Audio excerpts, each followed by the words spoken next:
เลยขึ้นเฮือนบาดพี่น้องลืมมือใหม่เจ้าสาวเพิ่นเขียนชื่อนี่แหละเจ้าบ่าวแล้วก็อันนี้แม่นเจ้าสาวเบิ่งขอเบิ่งเด้อ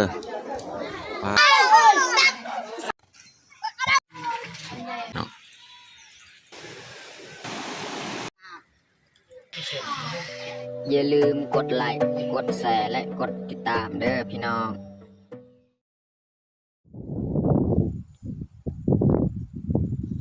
ครับสบายดีแล้วก็สวัสดีเบิร์ดสู่ครูสู่คนเนาะยินดีต้อนรับเข้าสู่ซองบ่าวยืงเนาะแล้วก็มื้อนี้ก็แม่นมื้อที่คอยจะไปงานบุญเมียบ่แม่นน้องชายของเมียแต่ว่าตอนนี้นี่แม่นเขาจะไปบ้านเจ้าสาวเนาะก็คือบ้านน้องชายของเมียหั่นเขาจะไปเมียของเพิ่นหั่นอยู่บ้านเพิ่นหั่นเขาจะไปนะแต่ว่าตอนนี้นี่ทีมงานเฮานี่แม่นจะไปก่อนเรือน้องทรายคอยนี่กำลังก็มื้อนี้นี่คอยสิมาทายเลยจักหน่อยเนาะอาจจะบ่าวเจ้าสาวเนาะแต่ว่าบางทีนี่อาจจะบ่ละเอียดปานใดเนาะเพราะว่ามี FC บางคนว่าคือบ่เห็นเจ้าบ่าวเจ้าสาวเนาะและคลิปนี้คอยก็สิพยายามทายให้ได้เจ้าบ่าวกับเจ้าสาวจักหน่อยเนาะอยู่บ้านของเจ้าสาวเอาไปนี่แต่ว่าในคลิปก่อนหั่นแม่นอยู่บ้านเฮาหรือว่าบ้านของน้องชายของเมียเฮาหั่นแล้วก็ตอนนี้เฮาก็สิเริ่มออกเลยเนาะแต่ว่าเฮาออกจากบ้านของเฮาก็ไกลเติบแล้วอันนี้ก็ยังบ่ดนก็ใกล้สิฮอดบ้านเจ้าสาวของเพิ่นเนาะโอเคบ่ไรห่างแต่ทุกคนตามเบิ่งตามชมนะบรรยากาศอยู่ในบ้านของเพิ่นเพราะว่าตามทางก็ยากไปคนเดียวก็บ่มีคนถ่ายคนจับอีกเนาะมาก็ทางมันยากถ่ายบ่ได้คนเดียวจับรถแล้วก็ถ่ายไปนำมันยากทางมันยากก็เลยบ่ได้ถ่ายนะโอเคแต่ทุกคนติดตามเบิ่งติดตามชมแบบยาวๆเลยนี่ข่อยกำลังชายผู้นี้หยังอันนี้แม่นหม้อของกินข่อยถือเนาะแต่ว่าทีมงานอื่นนี่ไปก่อนแล้วอันนี้เฮาก็สิตามไปเลยเนาะ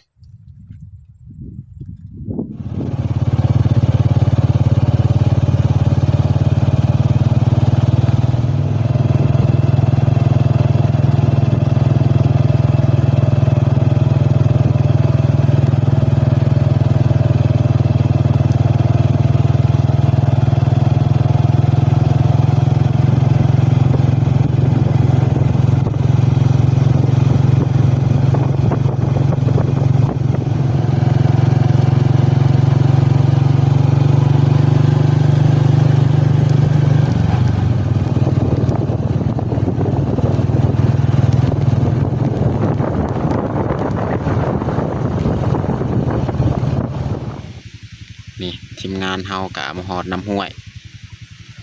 ได้ยินเขาจะว่าคันบ่ล้างตีนมืออยู่นี่อยู่เทิงบ่มีน้ำบ่ล้างแต่นี่ฮอด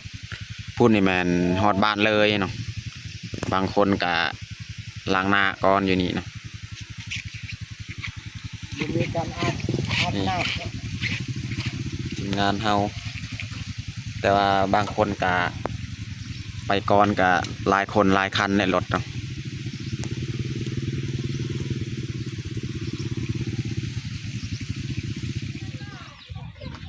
ตอนนี้กะทีมงานเฮากะมาครบแล้วฮอดบ้านแล้วพี่น้อง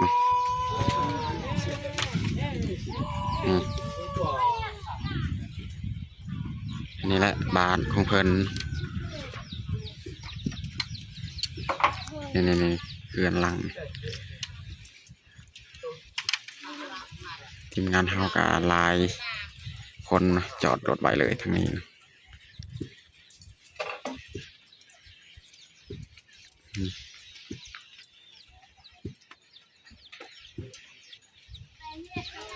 บ้านเพิ่นนี่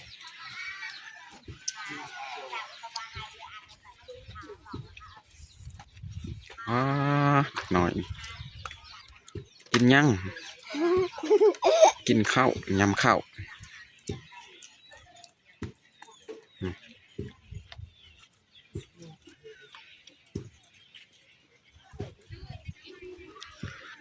แต่ว่าก่อนเฮาสิขึ้นเฮือนเพิ่นนี้เนาะ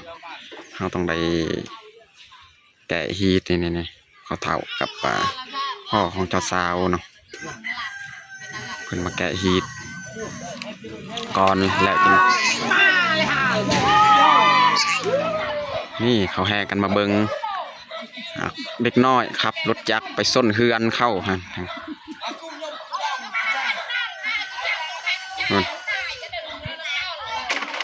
เกือบสิล้มเลยเนาะเฮือนเพิ่นฮะเฮือนครัวเพิ่นโอ้เด็กน้อยนี่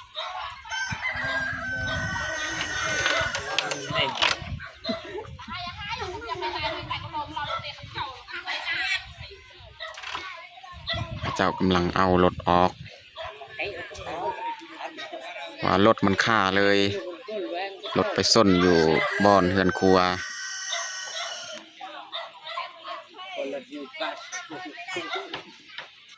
แต่ว่าทีมงานเฮาก็ยังบ่ทันได้ขึ้นเฮือนพี่น้องต้องได้แก้ฮีตก่อนแล้วจึงค่อยขึ้นเฮือนซานเพิ่นขึ้นก็น่าจะอยู่บ่ได้มันเต็มเพราะทีมงานเฮาหลายแต่ว่าเฮือนเพิ่นนี่เฮือนหลังนี้น่าจะนั่งขึ้นนั่งบ่ได้แล้วมันขับจังได๋ก็กดกันก่อนพี่น้องเบิ่งกันก่อน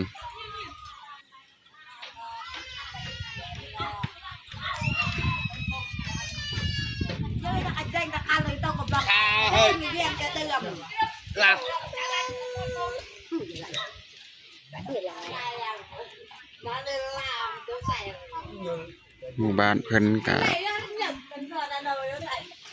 ค่อนข้างจะม่วนอยู่เนาะในหมู่บ้านเพิ่น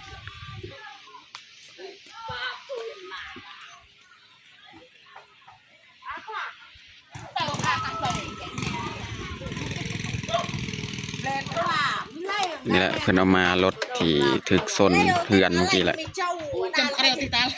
ออกเลยเสือมัน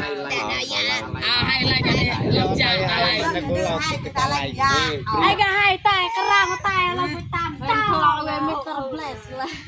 โอ้เด็กมันเลยบายเด็กขยันยัง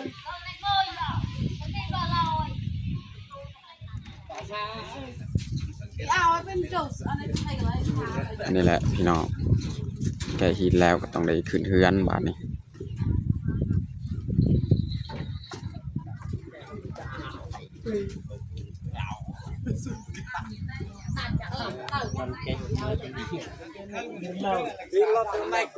เจ้าไปตายเลยนะไป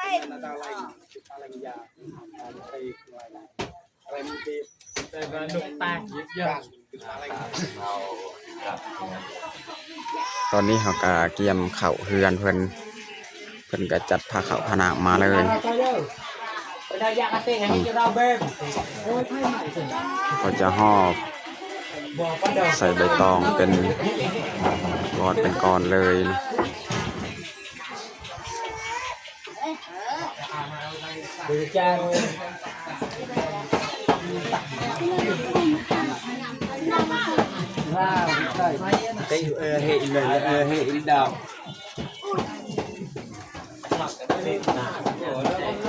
บ้านเพิ่นนี่แตกต่างจากบ้านเฮาพี่น้องนะวิธีการเลี้ยงข้าวปลาอาหารเขาจะห่อใส่ใบตองแบบนี้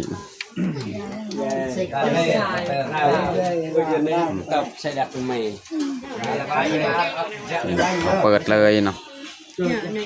ถ้าว่าอยู่บ้านเฮาเนี่ยเขาจะใส่กระดงเป็นผ้าแต่บ้านเขานี่จะห่อใส่ใบตองทีมงานเฮาก็ลงมือกินข้าว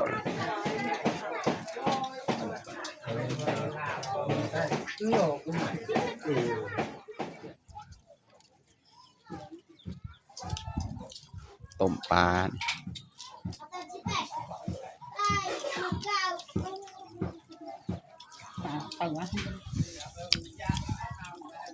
แบ่งกวักแจ้วพอดีแบบแต่ละ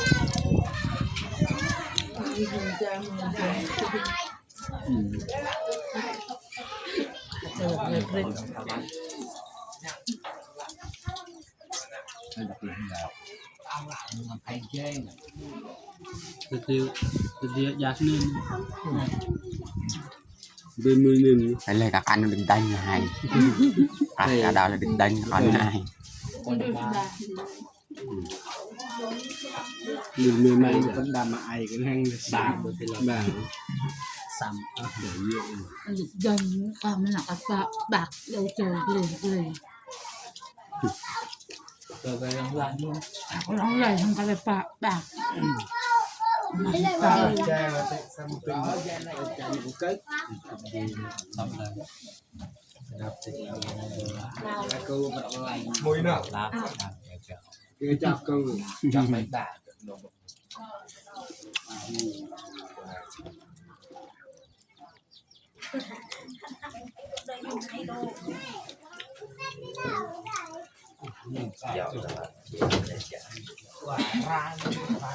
Là cái ăn bao được trà.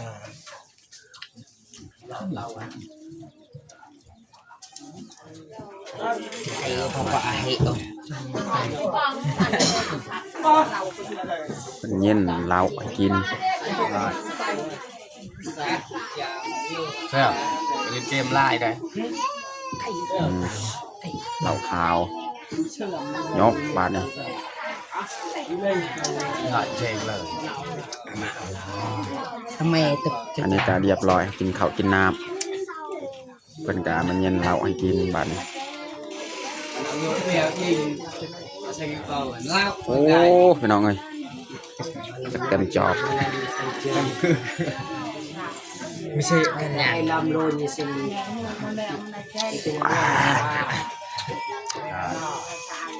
แต่ว่าไอ้ลา Đó bao nhiêu ngọn anh rồi.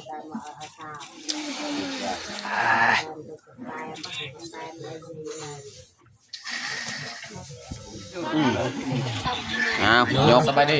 ดูดีมีแห้ง nhức nhức กินเบียร์พี่น้องมาพี่น้องกินเบียร์กัน đầu đường cong cái đầu ở đây về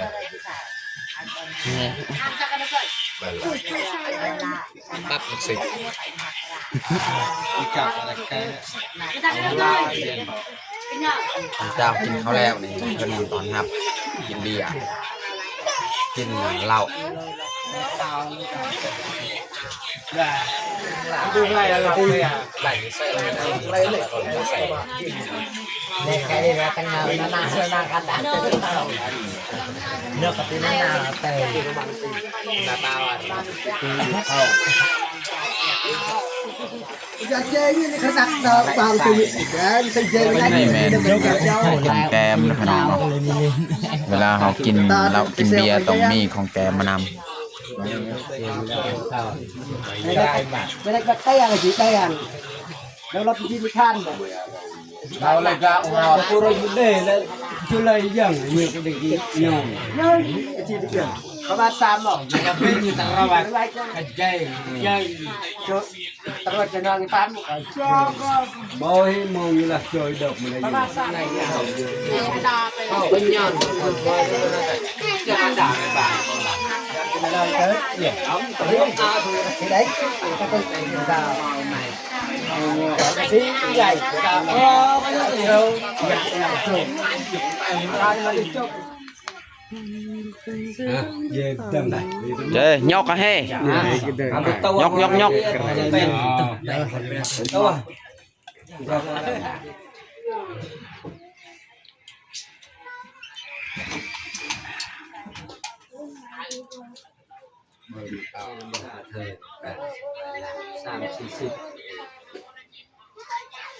Dân cho có dân bạc tu nhà mà cháu aku tak kasih bon pak naik kai ngoi cha một aku bon pak naik นี่แมนลุงเพิ่นเขียนบทบันทึกเนาะบทบันทึกการสู่คอระหว่างบ่าวสาวนะเราต้องได้จดไว้2 ฉบับให้ฝ่ายเจ้าสาวฉบับหนึ่งฝ่ายเจ้าบ่าวฉบับหนึ่งอีก ขำไว้เยอะๆดูไปแล้วก็มั่ว ตอนนี้ก็เรียบร้อยเขียนบทบันทึกว่าบทขอผูกมัด ไอ้เรื่องมานายารายเงินดันเดลิกคนเอาไปไหนอะไรไหนไปเจอ เขียนนี่มันจะมาใหม่เป็นก็ดูปีเขียนกันเลยนูปีกนูไม้มาดกอันนี้ปีกดูกันนอนรวมฟังนูกระจืดเขียนก็เรา อันนี้เจ้าสาวเป็นสีเส้นลายเส้น เขียนกับกระจืด เขียน อันนี้จัดที่เคยก็ ใส่ไปแล้ว ก็เล่นฉลองเย่จะมาใหม่ ก็ เต็มไปในบ้าน ให้เราการหาคือแนะนำให้เพื่อนที่จะประชุมการติดการ เจ้าสาวเพิ่นเขียนชื่อหรือว่าลายเส้น นั่งกับเพื่อนติดการเลยน่าอยู่บ้านนี่ก็สา เราก็ดอกอ่อนเราดอกดูปีว่าไม่ช่วยก็ ไอ้จีน่าเอาเลยสามบ้านกับใครอยู่บ้านนี่ก็สาดูว่าจีน่าใครไอ้กูละเด็กกูใครผม อันนี้แสน ที่อ่านการเรียนไรสลายอยู่บ้านการใคร อันนี้แม่นเจ้าบ่าวเป็นเส้นนี่แหละเจ้าบ่าวแล้วก็อันนี้แม่นเจ้าสาวลงนามเรียบร้อยพี่น้อง แซงไปเส้นว่าผู้บันทึกเพราะว่าเส้นนั่นเนี่ยอาควรเส้นบุกกระดูซ้ำ หมู่บ้านเพิ่นกับลายหลังคาเหือนนะพี่น้องทางลุมนี่กับลายแล้วก็ออบหอบอีกทางนี้นะพี่หอดทางเทิงนี่เลยนะแล้วก็ทางพุ่นก็ยังมีเหือนหลังทำอิฐเอาไป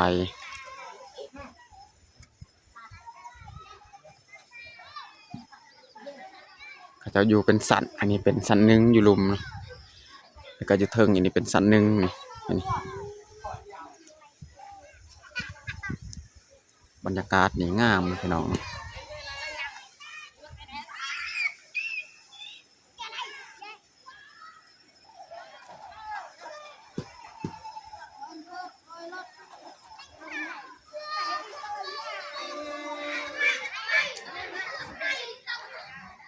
ทิวทัศน์ธรรมศาสตร์นี่งามขนาดบาดเพลินนะ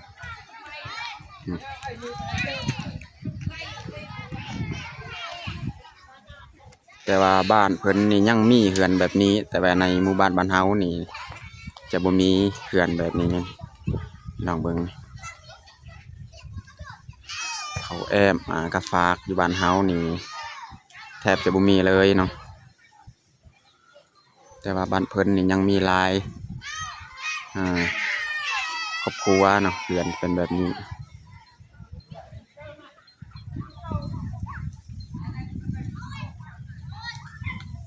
โอ้ธรรมศาสตร์นี่คักพี่น้องเบิ่งทั้งคูหันเต็มแต่ไม่แปลกกกไม่แปลก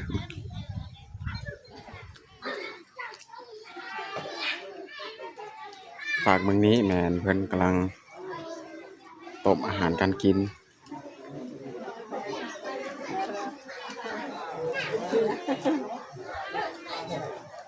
ต้มอีหยังในหม้อเบิ่งขอเบิ่งเด้อซีนที่เฮามาเมื่อกี้นี่แหละนี่เจ้ามาต้มใหม่อีก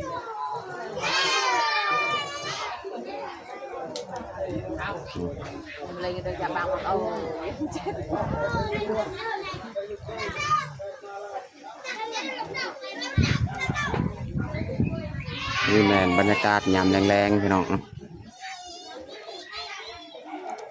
หลังจากเขากินเรากินเบียร์เมื่อกี้ก็เรียบร้อยเขาก็ซื้อมารีวิวน้องๆในหมู่บ้านนี้เนาะ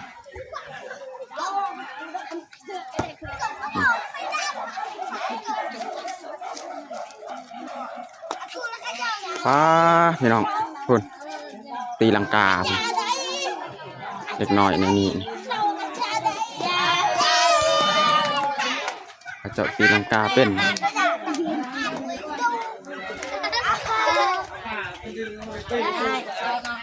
นี่ลองเบิ่งครับ ว้าเห็ดได้เซยนี่คนนี้เห็ดได้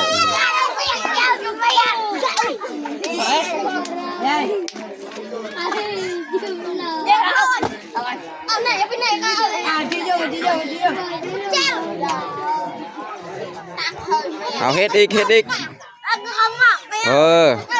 นี่ผู้นี้เห็ดดนเอาเห็ดเบิ้งเห็ดอีกเบิ้งเอาห่วยยังเห็ดเบิ้งปีนอีกตีลังกาคือเมื่อกี้เอา2 คนเลยกับผู้นี้นี่เอาเห็ดเลยเอาพร้อมกันเลยเอ้ยเด็กน้อยนี่สนุกสนานเขาเจ้าหยอกกันเอาจะไปปลูกว่าจะไปไหนเอาเยอะนะเยอะนะไม่ตะเกียบ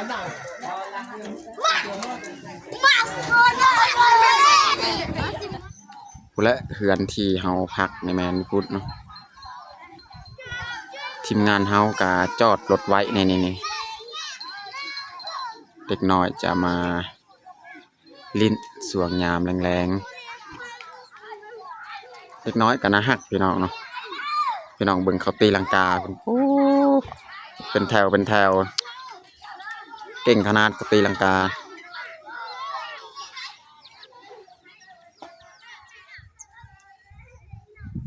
ทางนี้จะเป็นโรงเรียนนี่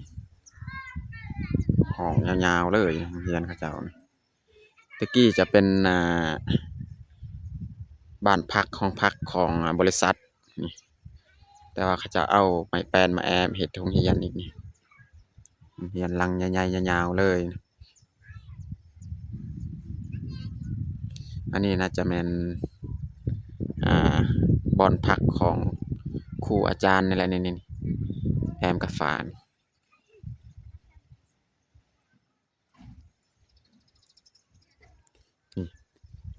ทางนี้ลงลุ่มก็ยังมีเฮือนอีกเนาะ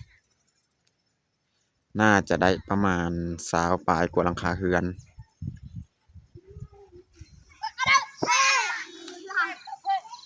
เด็กน้อยตีบ้านนี่ยามแรงๆนี่เขาเจ้าก็มีการเล่นกีฬาเนี่ยนี่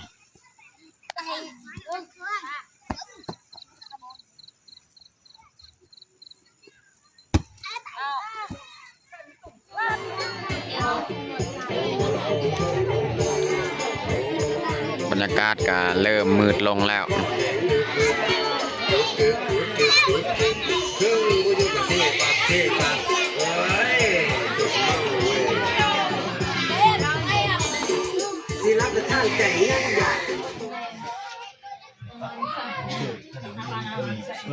เราเจ้าเลยดีกว่า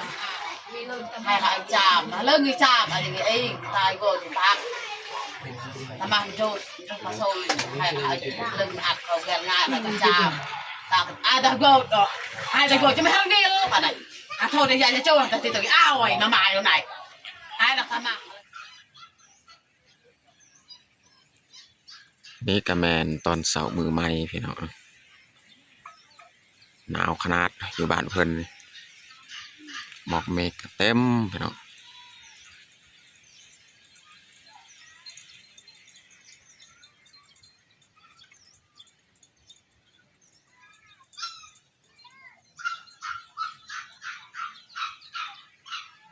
หนาวแห้งพี่น้องเมื่อคืนนี้เขากาบ่ได้ถ่ายทุกคนเบิ่งเพราะว่าเบายืงกะเมาก่อนหลับเลยใต้หัวค่ำพอแล้วหลับพี่น้อง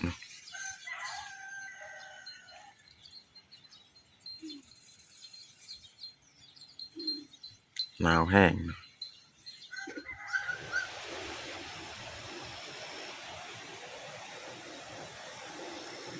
นี่แมนส่วนพักของข้าเจ้า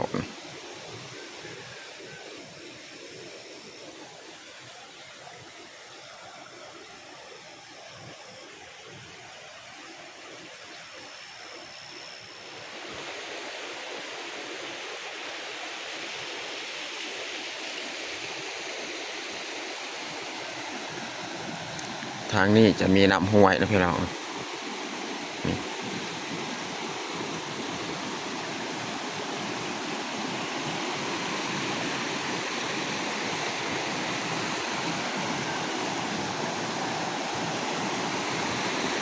หนาวแห้งพี่น้องเอ้ย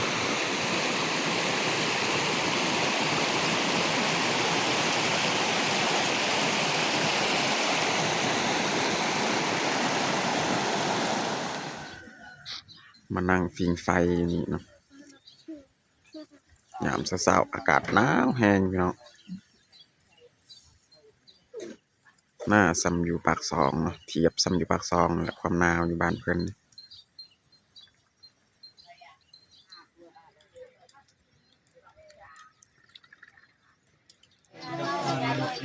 ตอนนี้กับทีมงานเฮานี่พากันนั่งสูบกอกกันยัง แล้วจึงคอยกลับบ้านจังหน่อยเนาะถือว่าเขาเศร้าเขาก็กินเรียบร้อย ออกมาฟิงไฟเพราะมันหนาวเอาฟิงไฟนี่แค่แน่